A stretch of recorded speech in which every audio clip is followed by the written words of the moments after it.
This video is long overdue, but people were asking for it, so who am I to say no? This is a favorite books of the year so far video. And you may have noticed that we're already nearing autumn, so yes, I am extremely late with this video. But I kind of wanted to wait until I have all my physical books here because I just love talking with a book in my hands. I don't like talking about a book when I don't have it with me physically, but it was taking too long. My books are coming next week and then I still have to unpack all of them, and by the time I would make this video, it would be a favorite books of the full year kind of video. So we're doing it. If I don't have the book here physically, I will just put the cover on screen, and that's how we have to do it. And I have to preface this video by saying that I am actually the worst kind of person to make this type of video because I cannot remember a plot for the life of me. Even if it was my favorite book in years, after a week of reading it, I will have completely forgotten the entire plot. And I don't know why that happens, but it makes recommending books after the fact a little hard. And that's why I always recommend my books based more on the atmosphere and how it made me feel, which I don't mind because I'm a big mood reader. So if I get recommendations based on the vibe of a book, I love that because I want to pick my book based on the way I need to feel when reading it. That makes sense. But some people want to know the plot, and I also completely get that. So I will try to actually also explain the plot a little bit in this video, but mostly it will just be about vibe, the atmosphere, the way the book will make you feel. So I hope that's okay. I sort of have two categories for favorite books. I actually wrote them down because I want to say everything right. I have my 5-star books that in my opinion were absolute perfection. I've not read anything like it, and I will remember them for a long time and will probably also reread them many times. Those are my 5-star books. I don't give those out easily, especially this year. There are very little of those. I only gave 3 books 5 stars, and I think I read 38 in total so far, so that's not a lot. And then I have other favorite books that have 4 stars, but they were still really good or very memorable. They stayed in my mind. Like, there were some flaws with it, but somehow I cannot stop thinking about them either. So that means they are still very good. I just have some criticism of them that were the reason that I could not give them 5 stars. That's basically it. And I will discuss obviously the 5 stars in this video, but also some of the 4-star books that were just very memorable for me this year and I think are definitely worth the read as well. We'll see how far we get because the 4-star reads are quite a lot. But let's start with my favorite book of the year so far. I'm very curious if it's going to be top later this year. I doubt it, but it's Northwoods by Danielle Mason. I kept seeing this book in the bookstore and I was kind of drawn to the cover, but I don't know, for some reason I always thought it was sort of like a dad fiction novel. I don't know, some books just give me dad vibes and I thought this was one of them. Maybe it's the name of the author. Danielle Mason just sounds like a guy who would write dad fiction. I'm sorry, that's very judgmental of me, but anyway. Then I saw this in a thrift store and I was like, oh, I was always very interested in this cover and it actually sounds kind of good, so let's just give it a chance.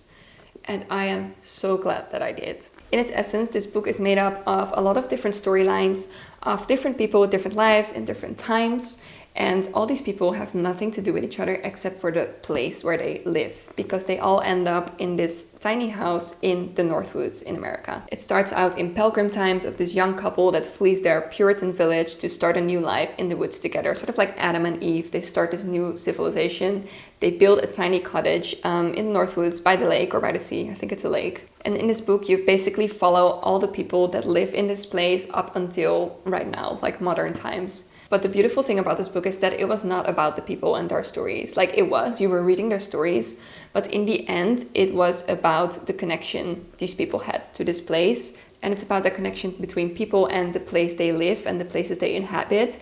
And it's also very much about nature and how nature will always prevail over humans and what they create. In between the stories of the people, there were some chapters of nature just sort of making its way. Like, you would read all these stories and all the big dramas that were happening in these people's lives, and then the author would take you out of that and sort of zoom in on the details of nature, and you would realize how nature will just always do its thing. No matter what's happening to us humans, nature will continue keep doing its thing. And it was just so beautifully written to me, and it was magical. There's some magical realist elements to this book that I really enjoyed. And it just completely sucked me in. And usually with different storylines, especially if they're short, I don't really have that because you don't have enough time to bond with the characters and their motivations. But in this one, it really didn't matter because you were there for the place and you were curious to see what was going to happen to it and what influence the place was going to have on the people inhabiting it. And oh, it was just such a magical, immersive experience. And the ending completely shocked me. I had to think about it for like 5 days after finishing this book. It was truly amazing. And this book really set me off on a nature book kick, like reading books in which nature is a very central character. I became completely obsessed. And one of the other books in this pile is also part of that reading kick I had. So yeah, this book is very important to me and it's definitely my favorite read of the year so far, and I recommend this to everyone now. I also made my boyfriend read it and he absolutely loved it as well. It's also his favorite book of the year, so that says a lot. Yeah, I think everyone should read this. Next is a book I haven't technically finished yet, but I almost did, but I already know it's going to be a favorite of this year. It's My Brilliant Friend by Elena Ferrante. And I knew this was going to be a favorite even before picking it up, because all the people whose reading taste I absolutely 100% trust say they love this book. So I don't know, sometimes you just know a book is going to be for you, and this one definitely is. This book is written from the point of view of Elena. I don't know if it's autobiographical or fictional, since the main character is the same name as the author. I'm actually not sure about that. But it's written from the viewpoint of Elena, and she writes about her friendship with Lila, which starts when they're very young. And this is a series of 4 books, and you read about their friendship as it progresses into adulthood and as they got older and blah, blah, blah. This book is just centered on their childhood and early adolescence. And oh my God, never have I read a book that got more to the core of girlhood than this one did. Essentially, not a lot happens in this book. It's set in this poor neighborhood in Napoli, and you just read about all the families there, the connections they have with each other, and just what happens in the streets. There's a lot of violence, there's a lot of prejudice, there's a lot of paranoia, and a lot of poverty. But under all that, this book is really about girlhood and the complexity of female friendships, because Elena is completely obsessed by her friend Lila. She adores her, even idolizes her to an unhealthy amount. But she's also very jealous and feels constant competition with her. And that makes for a very complex relationship between them. But it's written in such an honest and raw way. Like, the author really doesn't shy away from showing the sort of embarrassing parts of feeling that way, or how do you say it? Like, the things you would not normally share with people, she shares them in this book. Like, the little thoughts we all have about feeling better than a friend, or when a man complimented you when you were young, how you felt about that, and how you would sort of seek that attention out and stuff like that. It's the stuff we push away, but it's there. It's an essential part of girlhood, and this book just touches upon it so well. And it's very fun to read an Italian author now that I actually moved to Italy. I cannot wait until I can read this book in the original language, which might be hard. I think it might be written in dialect, I'm not sure, but if it's not, I would love to read this in the original language at some point, because I am learning Italian. I'm trying. It's been a lot harder than I expected to learn a new language, because mostly I am easily ashamed or embarrassed when I do something wrong. I'm such a perfectionist. In school, I always had good grades. And then coming to a country where you don't speak the language, it's hard. And it's really hard for me to get over that and just try, even if I make mistakes, especially when my boyfriend is there who speaks Italian. He's so supportive, and everyone actually is very supportive in Italy. They love it when you try. But for some reason, I cannot get over that and just embarrass myself a little. But the only way to actually learn a language is by trying. So I'm sort of stuck in this limbo of wanting to learn, but also being a little scared to get out there and actually do it. So this week, I actually decided to join a language learning platform, Lingoda, to take my Italian learning more seriously. And I chose this one specifically because this one has online classes with teachers that actually are native to the language, and you have to talk, which is completely out of my comfort zone, but I think this is also the way to actually learn. I don't have to talk to people on the street, I don't have to talk to my boyfriend, I don't have to talk to anyone I know. I could just try in classes with people that are also there to learn, so that makes it much less scary. I actually have my first class this week, so if I manage to film a little bit there, I will insert it in the video. But I am very excited. I'm just mostly excited to get past the point of just being able to order in a cafe or a restaurant. I've mastered the scusi non parlo italiano bene. I want to move past that and actually talk to people in like a casual setting. So I really think these classes are going to help me. So I'm really glad that Lingoda offered to sponsor me for this video, because if you want to learn a language as well, I would gladly go on a journey together, and I have a discount code for you. If you use the code Querina or use my link in the description, you get a 20 euro discount on your language courses, or you can get up to 20 private lessons for free if you sign up for Lingoda Flex. And because there's different learning plans, you can completely tailor your learning experience to your own goals, and there's something suitable out there for everyone. And I think it's so useful. I can't wait to actually get out there and speak Italian with people and get better at it. So I will keep you updated on that, on my language journey. For now, I have to read this in English. Hopefully one day I will be able to read the full series in Italian. We'll see. Next 5-star book is a fantasy book. It's The Will of the Many by James Islington. And I read this very early in the year, so I don't remember much of the plot, which became very obvious when I recommended this book to all my friends and my boyfriend, and they wanted to talk to me about it. And they were like, oh my God, I can't believe this happened. And I was like, I have no memory of that whatsoever. But I do remember I loved this book. And this was just one of those books that made me completely forget that I was reading, completely made me forget to eat, sleep, live my life. I just had to keep reading because I wanted to know what happened so bad. And just a warning, the second book is not out yet, and this book ends with a huge cliffhanger that will actually blow your mind.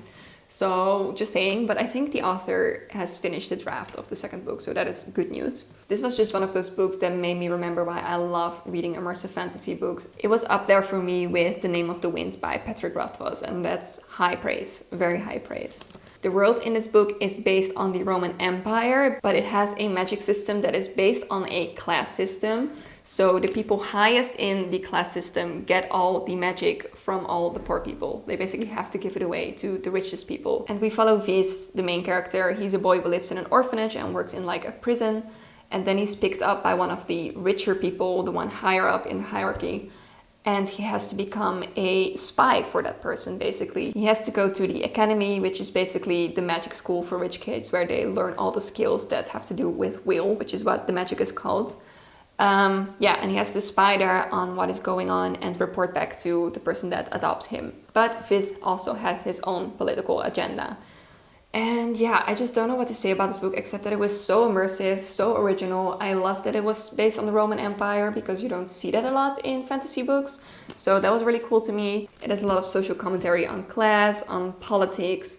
It talks about the way the Roman Empire invented basically the Roman games to keep the people quiet and keep them happy. They were meant to distract them from political unrest. I think the same was like give them games and bread or something. Like if you feed people, give them entertainment, they will look the other way. And I think that's so interesting because if you look at today, we kind of still do that. If you look at celebrity culture, they entertain us and therefore we don't look at the people we should actually be looking at, which is, I don't know, it's so mind-blowing to think about that people still work the same way thousands of years later. But let's not go into a deep political discussion. If you are looking for a very immersive fantasy read that will keep you up at night, definitely try The Will of the Many. My last 5-star read is The Offing by Benjamin Myers. I picked this up because I was looking for more books that made me feel like Northwoods. A book that was very deep in connection with nature and very slow, and it made you think about the basic things in life and what we actually need out of this life. And I think someone recommended this to me on Instagram in the comments, but I can't really remember who it was, but I'm very grateful because I love this book so much. This is about a guy, what is his name? I forgot. Robert. Robert lives in a small town in the UK and he is lined up to take over his dad's job in the coal mines. But before that, he decides to just take a little sabbatical and start walking. He doesn't know where he's going, but he just starts walking and hopes he finds something along the way, even though he's not sure what that is. At some point during his trek through the UK, he stumbles upon this cottage by the sea. There is Dulce, an older woman who takes him under his wing. Even though they both pretend it's just temporary, they develop a very deep friendship, and Dulce just sort of shows him the good parts about life. How to enjoy the basic necessities, how to enjoy food and really savor it, and how to enjoy nature and how to have good deep conversations. Dulce is just this very sassy, experienced older woman with a lot of stories to tell. And it was just such a heartwarming read, and it's perfect for summer, I must say. So we're going into fall now, which is available as fitting, but still you will love this at any time of the year. But yeah, it just really had this slow, languid summer feeling that I absolutely adored. It's also a very emotional read towards the end. I definitely cried. So basically this book gave me all the feels, and it was just beautifully written and very memorable. And I think I will reread this many, many times. Then it's time to get into the 4-star books of this year. And I'm not sure how many I can discuss because there's a lot on my list, but let's just see how far we get. First one I'm going to mention very briefly is Agua, Viva by Clarice Lispector. I mention this book in every YouTube video because I read it quite recently and I discussed some quotes in my first vlog, I think.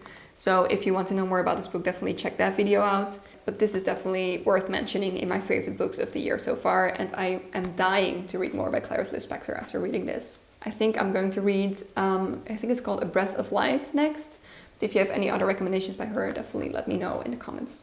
Another book I really enjoyed is The Friday Afternoon Club by Griffin Dunn. I picked this up because I just wanted a transporting Hollywood memoir in which I would read all the tea, especially because Griffin Dunn's aunt was Joan Didion and he writes a lot about her in his book, and I was just very curious. But what I did not expect is to find a very intimate, tender, heartbreaking family portrait in this book. Yes, this book is about an extremely privileged family in Hollywood, but so much is going on in that family, and Griffin Dunn talks about it so well. Like, he doesn't shy back from exposing what happened, like the truth, and really talking about things how they were, but always with love. Like, you can tell he has a lot of love for his family, and he doesn't try to put them in a bad light. He just tries to show humanity, I think, and how we all make choices that don't make sense sometimes, but that doesn't mean we're bad people. The book is also very much about boyhood, growing up, becoming a teenager, discovering dating. Like, that's the only thing that I didn't like about this book, and that's why I could not give it 5 stars. It's the sex scenes and like his exploration of his sexual side. It was very unrealistic to me. Maybe all those things really happened, but the way he talks about it, it just seems like he was bragging a little. And it does fit with his personality when he was a teenager. Something about it was very uncomfortable and unnecessary to me. It just felt a little weird. If you read it, you understand what I mean. It was just not necessary and it was a little too much. But Griffin Dunn as a person also really grows from this rowdy, sort of pretentious and annoying teenage boy to someone who is much more thoughtful, much more in touch with reality, and also goes through a lot of horrible things that make him the person he is today. Because when he is in his early 20s, his younger sister Dominique is murdered by her ex-boyfriend.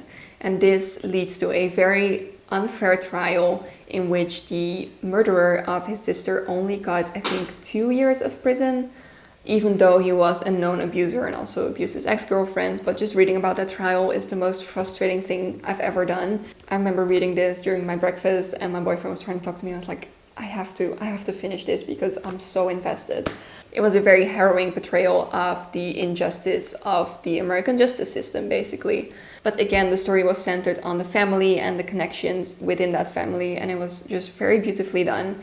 And I think in the end, this book was a very great balance between getting all the Hollywood tea and drama. There was a lot of name dropping, but he actually knew all the people, so I think it's fair. And having a very intimate family portrait that comments a lot on humanity and the choices we make. So this book was definitely very memorable for me as well. And I actually didn't know who Griffin Dunn was before I picked this up, but then it turned out he is the director of Practical Magic. So that made me love him even more.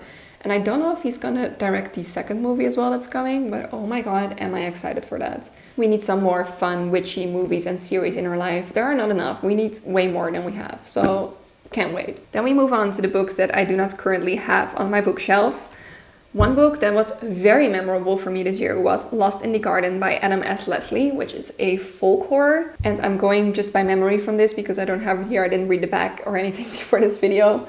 But this book is basically about a post-apocalyptic world, and there is this town called Almondby in the UK, I think it's somewhere. And this town isn't well known for being dangerous or haunted. Adults always said, like, don't go to Almondby, don't go there because you will never come out. But of course the main characters in this book go to Almondby, and it turns out to be a road trip from hell, basically. Because the world it's set in is sort of like a zombie world. Everyone who dies turns into this zombie. It's not really a zombie, it's more like a ghost with a physical body that can beat you up. So already the vibe is kind of eerie, and when I started reading this and got to the zombie part, I was like, I don't know if I like this, because I'm not really into post-apocalyptic kind of books. But something kept me reading. The main characters, I forgot the names, but they're all horrible. They're all extremely annoying. They make terrible choices. They say very shitty things. But I could not stop reading. It's like this whole book was one big fever dream. It was a road trip from hell. The weirdest things happened. Nothing made sense. And it just sort of lulled me into this hypnotic reading state in which I could not stop. It was so... I don't know how to explain. I'm not doing this book justice, and I'm not even sure this is what the author intended. But for me, it was just, I hated it, but I couldn't stop. And then towards the end, it just made such a deep impression on me. It's one of those books I cannot stop thinking about because it made me feel very strongly. I don't know what it made me feel, but I had strong feelings about it. So if you love folk horror, I definitely recommend this book. I know I'm not doing a great job of selling it with saying that the main characters were terrible and I did not like it, but something about this book is just very, very gripping, and I think if you love horror, you should definitely give it a try and just see for yourself how it makes you feel. Another book I really, really enjoyed is First Love by Lily Denchiger, if that's how you say it. This book was basically a mix between Everything I Know About Love from Dolly Alderton and Just Kids by Patti Smith, because it was about female friendships, the connection between women growing up, and just sort of anecdotes from her life. But it was also a little bit more gritty and raw than Dolly Alderton's book. Like, Lily Denchiger was really in the punk circle, and she was surrounded by all these artists, poets, musicians, and it was just a little bit more dark and gritty, which really reminded me of Just Kids. Also, this strong dream to be an artist and to be someone in that world that really reminded me of Just Kids. But the focus on female friendships and female connection was really Dolly Alderton. So it was like the perfect mix between the two. And the essays were both very funny, but also extremely sad. The main focus of this book is the murder of Lily's niece, and I forgot her name, which is so bad, but I don't have the book here with me right now. But Lily's niece was also murdered, I think either by an ex-boyfriend or just a random guy. I'm not sure. I think it was a random guy just in a parking lot. So terrible. This is insane that this happens so often, and every time I read about it, I'm so sad all over again. Lily basically describes how her niece was her first best friend, her first love, and she was the first one who really showed her what female connection could be. And all Lily's other friendships and connections after that were sort of measured against the love she had for her niece. And it was so beautifully done, and I cried, and some things were also very relatable. There's one essay in which she talked about her dream of living like a bohemian life in Paris, where she would sit in cafes, smoke cigarettes, and have deep philosophical conversations with other people. And that just really called me out, because that's also my dream, and I know it's so pretentious and it doesn't mean anything. Like, I'm sure that if I actually sat in Paris and pretended to have deep philosophical conversations with people, I would laugh at myself so hard. But a part of me really romanticizes that life. Like, I want to sit in Café de Flora and write in my little journal and then talk to people about the meaning of it all and art and blah, blah, blah. And Lily Denchiger writes about this in his essay, and then she goes to Paris and of course has a completely opposite experience, and it was just so funny and relatable, and I loved it. I really ate that up. I forgot to say at the start that this is an essay collection, but I think you got that by now from my story. But amazing book, and I highly recommend it. Another book I really loved is The Last Unicorn by Peter S. Beagle, which is sort of like a modern fairy tale, but also much longer. It's about the last unicorn, basically. It's a unicorn who lives in the woods, and they are basically this perfect animal, completely in touch with nature and everything around them, and everyone loves them. But then this unicorn overhears two people, and they talk about how all unicorns are gone. And she's like, that can't be, because I'm still here, so there must be other unicorns as well. And she sets out on a journey to find them. And on this journey, she meets a sorcerer who is not very good with magic, but he pretends to be. And I think they're also later joined by someone else, but I forgot. See, I don't remember anything from books at all, but I can tell you how it made me feel. And it made me feel like when I was reading Howl's Moving Castle. It's just this really joyful, whimsical fairy tale kind of book. And it had so many life lessons in there, so many beautiful sentences, so many beautiful insights. And it just felt like a warm hug. And that doesn't mean it was all very cutesy and cozy. It was actually quite dark at points. But the way the characters develop and care for each other, and there was sort of like a found family kind of feeling, it was just so beautiful. And I really think this book should count as a classic. Maybe it already does. I think it's quite old. It's from like the 90s. But yeah, this was definitely a classic for me, one that I will treasure and recommend to a lot of people as well. But if you've read Howl's Moving Castle and you loved how that book made you feel, I think The Last Unicorn will do that as well for you. Also because the sorcerer reminded me of Howl a little bit. He's also this extravagant kind of type who complains a lot, and oh, I loved it. Then the last book I'm going to discuss is The Garden Against Time by Olivia Lang. I did not know Olivia Lang had a new book published this year, and when I found out, I got so excited because her book, The Lonely City, is one of my favorites of all time. So beautiful, and her writing is amazing. The insights are so good. So I was very excited about this, especially when I read the premise, because it's about gardens, and I was on my books about nature reading kick, so it was absolutely perfect. And the book definitely delivered. Basically, this book is a bunch of essays about gardens and how they come into existence and what relationships people have to gardens. And that can mean private gardens, but also public gardens, and very big royal gardens of like the villas and stuff. but she talks a lot about the cost of building those gardens, because the people that make those gardens are rarely the people that get to enjoy it. And having a garden is kind of like a privilege. So it's actually a lot of commentary on social inequality, but surrounding the topic of gardens. And it was very beautifully done, and I actually learned so much. And I think my favorite part was when she talks about William Morris, the guy from the beautiful patterns and wallpaper and stuff, because he had a garden that he was in love with, and he was actually so far ahead of his time. I don't know when it was, like the 1700s or 1800s, but he was basically a hippie in his time, having very forward ideas about how people should live, because there was this one insight in there that just really stuck with me. Basically, he said with the rise of mass production and industrialization, the gap between rich and poor people became even bigger, because poor people could only afford mass-produced products which are generally of lesser quality and are uglier because they are made to be cheap. And before that, when mass production was not a thing, everyone had handcrafted materials.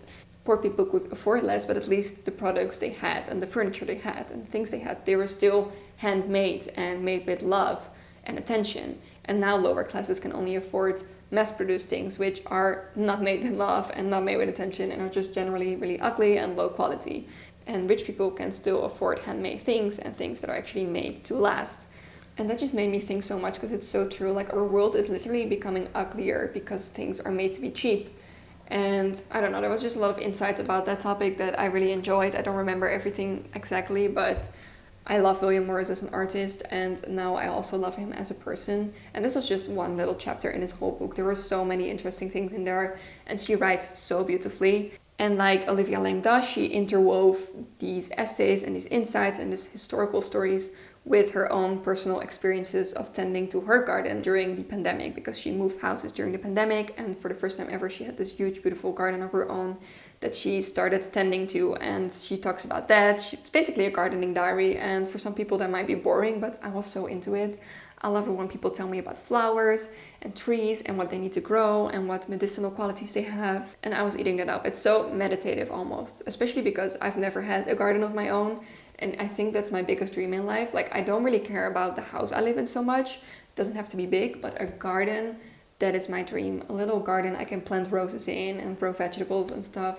That would be amazing. So reading about other people's gardens, it's like a guilty pleasure for me, and this book definitely filled that urge, and I just learned a lot from it as well. And also the cover is absolutely beautiful. I'm sure I put it on screen somewhere. And once again, it is established that I love Olivia Lang's writing. So those were all the books I want to discuss today. I think there's some other books I really enjoyed, but these were the ones that stuck out to me the most and were the most memorable for me. And I know I forgot the plot for most of them, but still, they were very memorable in a way. Let me know if you've read any of these books or what your favorites of the year so far were. I cannot wait to see what other books I will read this year, and I will definitely do an updated video at the end of the year to see if these are still my favorites or if there are other ones. Thanks again to Lingoda for sponsoring this video. I will put my discount link in the description below.